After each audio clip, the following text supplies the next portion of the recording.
भारत के पश्चिमी राज्य राजस्थान में बधारा के पास एक छोटा सा गांव है, अजीतपुरा। पहली नज़र में ये गांव किसी आम गांव की तरह लगता है। सब ठीक ठाक, सीधे साधे लोग, अपने अपने काम करने वाले। पर जब इस गांव को करीब से देखा जाए तो इस गांव में एक अजीब सा राज छुपा हुआ है। कुछ है ऐसा जो इस गांव पे एक श्राप बन के मंडरा रहा है। पिछले कई सालों से एक अजीब सी और बेहद भयानक घटना हो रही है इस गांव में। हर अमावस्या को गांव में एक शैतानी साया निकलता है जो लोगों को उनके नाम से बुलाता है। पर किसी ने अगर जवाब दिया तो या तो वो हमेशा के लिए पागल हो जाता है, या फिर हमेशा के लिए लापता, या फिर उसकी लाश किसी नारियल के पेड़ के पास मिलती है। शाम होने को है और गांव के बीचों बीच कुछ लोग बैठ के कुछ खास और गंभीर बातचीत कर रहे हैं। ऐसा लग रहा है जैसे किसी बहुत जरूरी काम की तैयारी हो रही हो। चलो भाई, अब रात होने वाली है। पता है ना, आज अमावस्या है। हाँ पता है। अब चलते हैं घर। ना जाने किस मनहूस घड़ी में हमारे गांव को ये श्राप लग गया। श्राप? कैसा श्राप? आप लोग भी ना कैसी कैसी बातों पर विश्वास करते हैं। ये बात कही है मनीष ने, जो कि कल ही अपने शहर से इस गांव आया है अपने दादा दादी के पास अपनी छुट्टियां बिताने। दादा दादी कई दिनों से उसे बोल रहे थे कि हमारे पास आओ और हमारे साथ वक्त गुजारो, इसलिए वो कल ही शहर से अपने गांव आया है। पर उसे गांव के बारे में ज़्यादा कुछ नहीं पता। अरे मनीष भाई, तुम इस बात को हल्के में मत लो। गांव के कई लोग इस बात को झेल चुके हैं और झेल रहे हैं। तुम्हें पता भी नहीं है कितना भयानक है ये। पर आखिर होता क्या है? अरे कुछ नहीं होता। अब अपने अपने घर चलो सब। और हाँ मनीष, रात को कोई अगर आवाज़ दे तो घर के बाहर मत जाना बस। मुझे पता है तुम इन सब बातों पे विश्वास नहीं करते हो, लेकिन चोर लुटेरे भी तो हो सकते हैं ना गांव के आसपास, तो बाहर मत जाना बस। ऐसा कह के सब अपने अपने घर चले गए।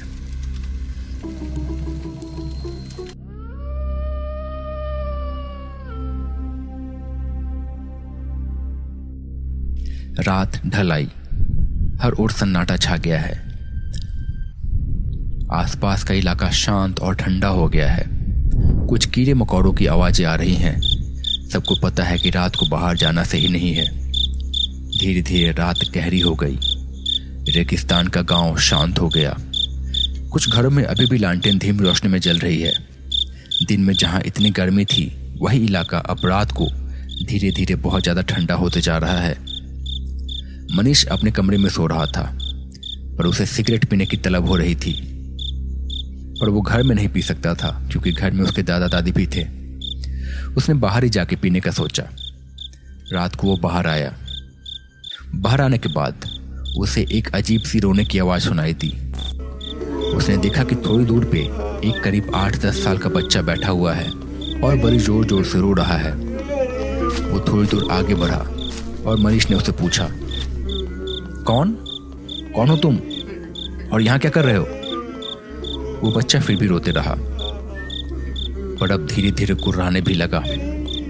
मुक्ति मुक्ति मुक्ति मुक्ति चाहिए। मनीष और आगे जाने लगा। उसकी धड़कन तेज हो गई थी। मन में उसे गांव वालों की बात याद आ रही थी, पर उसके मन में उत्सुकता थी। वो जानना चाह रहा था कि आखिर कौन है और वहां पे क्यों है, क्यों रो रहा है। जैसे ही वो पास पहुंचा, वो बच्चा अचानक से मुड़ा। उसे देख के मनीष के होश उड़ गए। वो कोई बच्चा नहीं था, एक बच्चे के जैसा दिखने वाला एक बौना था। शायद यही वो शैतान था जिसके बारे में लोग बात कर रहे थे। उसके हाथ पैर बहुत ज्यादा बड़े थे और बाल भी बड़े थे। सिर और मुंह बड़ा सा था, बहुत भयंकर था। मनीष ने उसे देखा और उसकी चीख निकल गई और वो वहीं पे बेहोश हो गया। जब उसकी आंखें खुली तो उसके दादा दादी उसे घेर के खड़े थे। उन्होंने उससे पूछा कि क्या हुआ, पर मनीष ने बताया कि शायद कमजोरी की वजह से उसे चक्कर आ गया। उसके दादा दादी ने भी बात को नजरअंदाज कर दिया। पर अगले दिन से उसकी तबीयत बहुत ज़्यादा खराब रहने लगी। उसे लगने लगा कि हमेशा उसके सर में दर्द रहता है, बदन अकड़ा हुआ लगता है। धीरे धीरे मनीष बहुत ज़्यादा कमज़ोर होने लगा। उसने खाना पीना भी बंद कर दिया। धीरे धीरे उसे देख के ऐसा लगने लगा जैसे वो झुकता जा रहा है। उसका कद धीरे धीरे कम होते जा रहा है। मनीष के दादा दादी सोच में पड़ गए। उन्हें समझ में आ गया था कि कुछ तो गड़बड़ है उसके साथ। उन्होंने पास के गांव से डॉक्टर को बुलाया। डॉक्टर ने देखा और कहा, समझ में नहीं आ रहा है कि क्या हुआ इसे। सब चीजें नॉर्मल है, सारे रिपोर्ट भी सही आए हैं, पर फिर भी इसकी हालत इतनी ज्यादा खराब क्यों हो रही है। खैर, इसका ख्याल रखिए। कुछ दवाई लिख देता हूँ, समय पे देते रहिएगा। मैंने इसके लिए कुछ और भी टेस्ट लिखे हैं, वो करा लीजिए। मुझे उम्मीद है कि शायद इन दवाओं से ही ये ठीक हो जाएगा, वरना आगे के टेस्ट देखने पड़ेंगे। ऐसा कह के डॉक्टर वहां से चला गया। मनीष के दादा दादी उसे देखते रह गए। अगले दिन उसके दादा ऐसे ही सुबह सुबह गांव के सरपंच के साथ बैठे हुए थे। गांव में अक्सर लोग एक दूसरे के पास बैठ के बातें किया करते थे। सरपंच जी, मेरे पोते की तबीयत बहुत ज्यादा खराब हो गई है। समझ में नहीं आ रहा है कि क्या करूं। डॉक्टर को दिखाया, वैद्य को दिखाया, पर उन्हें भी समझ में नहीं आ रहा है। किसी और को दिखाना पड़ेगा फिर। उसकी तबीयत में कोई सुधार है कि नहीं? कहाँ कोई सुधार है? दिन पे दिन उसका शरीर जैसे गला जा रहा है। पता नहीं क्या हो गया है उसे। अच्छा, आपके बेटे की भी तबीयत खराब थी ना कुछ साल पहले? मुझे याद है कि उसकी तबीयत भी बहुत ज्यादा खराब हो गई थी। आपने किस डॉक्टर को दिखाया था? मुझे भी बता दीजिए, मैं भी उसे दिखा लूंगा। सरपंच ने थोड़ी देर सोचा और कहा, देखो, कभी कभी ऐसी चीजें डॉक्टर वैद्य के समझ के परे होती हैं। मेरे बेटे के साथ भी हुआ था ऐसा कुछ, पर तब मैंने कोई और रास्ता अपनाया था। पर उसके बाद मैं एकदम चुप हूं इस बारे में और कभी बात नहीं करता। पर अब तुम्हारे पोते की जान की बात है तो तुम्हें बताता हूं।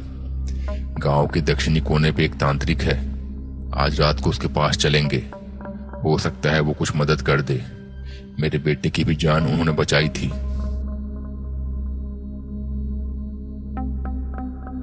एक छोटे से मकान में एक लड़का बिस्तर पे पड़ा हुआ है। उसकी हालत बहुत ज्यादा खराब लग रही है। आंखों के नीचे अंधेरा छा चुका है। बदन कमजोर होते जा रहा है। सांस लेने में भी तकलीफ हो रही है, पर अभी भी जिंदा है। उसी कमरे में कुछ देर के बाद एक बूढ़ा आदमी आया और सामने बैठ गया। ना जाने क्या हो गया है तुम्हें। अब एक तू ही तो है मेरा इस दुनिया में। तेरे बिना जीने का क्या मतलब। मैं तुझे कुछ नहीं होने दूंगा। चाहे मुझे कुछ भी करना पड़े, मैं तुझे कुछ भी नहीं होने दूंगा। इसके बाद उस बूढ़े ने चुपचाप कुछ सोचा और चुपचाप फिर वहां से निकल पड़ा। रात के सन्नाटे में धीरे धीरे चलता हुआ गांव के दूसरे छोर पे पहुंचा। यहाँ एक छोटी सी झोपड़ी है। उसके अंदर से थोड़ी सी रोशनी आ रही है और साथ ही में कुछ मंत्रों की आवाज भी आ रही है। वो बूढ़ा इधर उधर देख के चुपके से अंदर चला गया। उसने देखा कि झोपड़ी के अंदर एक आदमी बैठा हुआ है। उसके सामने मोमबत्तियां जल रही हैं और कुछ निशान बनाए हुए हैं। एक नरमुंड भी रखा हुआ है वहां पे। पास में ही कुछ और सामान भी रखा हुआ है। वो आदमी किसी तांत्रिक के जैसे लग रहा है। ऐसा लग रहा है जैसे किसी बहुत ही गंभीर सिद्धि में लीन है। बुढ़े ने उसके पास जाके कहा, महाराज महाराज महाराज, मदद कीजिए महाराज। बड़ी मुसीबत में हूँ। मेरा सब कुछ लुट जाएगा। बचा लीजिए महाराज, बचा लीजिए। उस तांत्रिक ने अपनी आंखें खोली और बोला, कहां से आया है? महाराज, अजीतपुरा का ही रहने वाला हूँ। आपके गांव का ही हूँ महाराज। बचा लीजिए महाराज। तांत्रिक ने उसकी बात सुनी और फिर आंखें बंद करके धीमी आवाज में कुछ मंत्र पढ़ा। फिर अपने आंखें खोली। मैं समझ गया कि तू यहाँ पे क्यों आया है, लेकिन मुश्किल है, बहुत अधिक मुश्किल है। तेरा बेटा सच में बीमारी से ग्रसित है और अब बस कुछ ही सांसें बची हुई हैं उसकी। इसमें मैं क्या करूं? डॉक्टर वैद्य को नहीं दिखाया? दिखाया महाराज, सबको दिखाया। जयपुर से दिल्ली हर जगह लेके गया। आधे से ज्यादा खेत बेच दिए इलाज में, लेकिन सभी ने हाथ खड़ा कर दिया। अब बस आपका ही सहारा है महाराज, बचा लीजिए। तांत्रिक ने फिर कुछ और सोचा और कहा, देख, तेरा बेटा अंतिम सांसें ले रहा है। इसकी जीवन शक्ति खत्म हो रही है। एक काम मैं कर सकता हूँ, लेकिन ये प्रकृति के नियम के खिलाफ है और ये तामसिक तंत्र है। महाराज दया कीजिए, मेरे बच्चे को बचा लीजिए। मैं जो कुछ भी हो करूंगा आपके लिए, बस बचा लीजिए उससे। अभी उसने दुनिया भी नहीं देखी है ठीक से। तांत्रिक ने फिर कहा, इसके लिए मुझे किसी और की जीवन शक्ति छीन के तेरे बेटे में डालनी होगी। रह पाएगा इस मन के बोझ के साथ? बोल, किसी और के बेटे को मार के अपने बेटे को खुश देख पाएगा? मैं कर लूंगा महाराज, मैं सब कुछ देख लूंगा, मुझे सब मंजूर है, बस आप उसे बचा लीजिए। ठीक है, मैं करूंगा, पर तू गांव का सरपंच है, इसके बदले तुझे तेरी आंखें मूंदनी होंगी। मैं कुछ भी करूं गांव में, कोई भी साधना करूं, तू कुछ नहीं बोलेगा और इस रात का जिक्र किसी और से कभी नहीं करेगा। अगर किसी से तूने कुछ बोला तो तुझे पता है मैं क्या कर सकता हूं। मुझे मंजूर है महाराज, सब मंजूर है। ठीक है, कल इसी वक्त आना फिर से यहाँ पे, मैं संभाल लूंगा, पर अपना वादा मत भूलना, वरना तुझे पता है ना मैं क्या कर सकता हूँ। हाँ महाराज, आपकी जय हो, आपकी जय हो।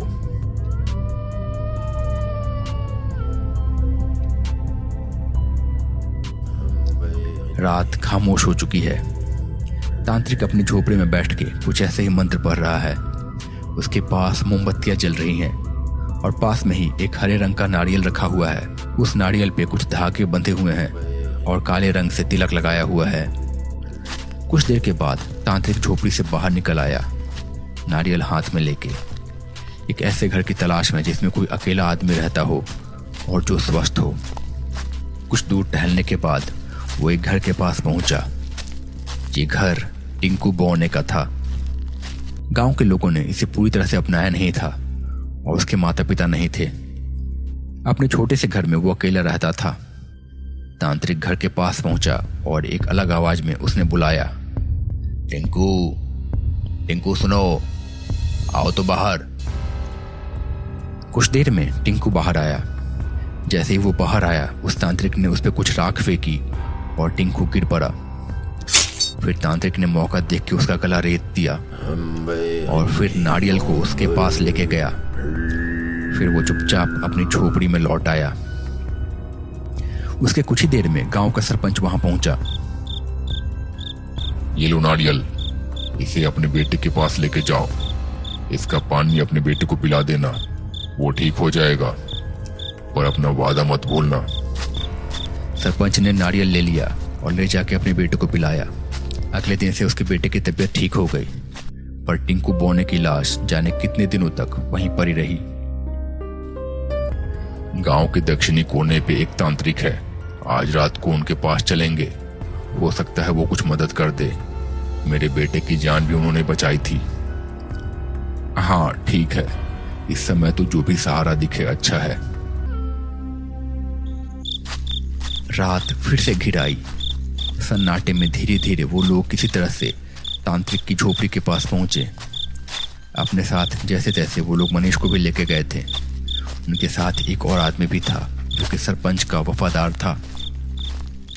सरपंच झोपड़ी में गया। उसने देखा कि वो तांत्रिक चुपचाप झोपड़ी में बैठा हुआ है, पर अब वो थोड़ा बूढ़ा हो चुका है, बाल सफेद हो चुके हैं और थोड़ा कमजोर भी लग रहा है। महाराज, महाराज नमस्ते, कैसे हैं आप महाराज? तांत्रिक ने उन्हें देखा और कहा, कौन हो तुम और इस वक्त यहाँ क्या कर रहे हो? महाराज, आपको याद होगा कुछ साल पहले मैं आपके पास आया था। मेरे बेटे की तबीयत बहुत ज्यादा खराब थी, आपने उस वक्त मेरी मदद की थी। हाँ, याद आया मुझे, पर मुझे ये भी याद है कि तुम्हारे बेटे को बचाने के लिए मुझे क्या करना पड़ा था, पर अब मैंने ये सब छोड़ दिया है। उस दिन के बाद से इतने साल मैं जैसे तैसे बचते आ रहा हूँ, खुद में उससे छुपता फिरता हूँ। वो आत्मा मेरी तलाश में है। चले जाओ यहाँ से, चले जाओ। पर महाराज, मेरे पोते को देख तो लीजिए एक बार, मैं उसे लेके आया हूँ साथ में। तभी उस कमरे में एक आदमी मनीष को लेकर दाखिल हुआ। तांत्रिक ने उसे देखा और सहम गया। दूर करो उसे, दूर करो इसे, हटाओ इसे, ले जाओ इसे यहाँ से। ये मुझे नहीं छोड़ेगा, ये मुझे नहीं छोड़ेगा, भगाओ इसे यहाँ से, भगाओ। सरपंच और मनीष के दादा को समझ में नहीं आया कि क्या हो रहा है, पर धीरे धीरे सब साफ हो गया। धीरे धीरे मनीष के कंधे पे उन्हें कुछ नजर आने लगा, एक बेहद भयानक सा बौना शैतान। उन सबको समझ में आ गया था कि उसी की वजह से मनीष की तबीयत शायद खराब थी। वो तांत्रिक को देख के घुर्राने लगा और कुछ बड़बड़ाने लगा, बदला बदला। फिर अचानक से वो तांत्रिक की ओर झपटा और पल भर में ही उसने तांत्रिक को मार डाला और उसके बाद वो हवा में ही कहीं घुल गया। शायद उसका बदला पूरा हो गया था और शायद इसी के साथ उसे मुक्ति मिल गई थी। मनीष को भी अचानक से बेहतर महसूस होने लगा और उसके बाद गांव में कोई भी घटना नहीं घटी। शायद इसी के साथ बरसों पहले जो तांत्रिक ने बौने के साथ गलत किया था उसकी भरपाई हो गई थी।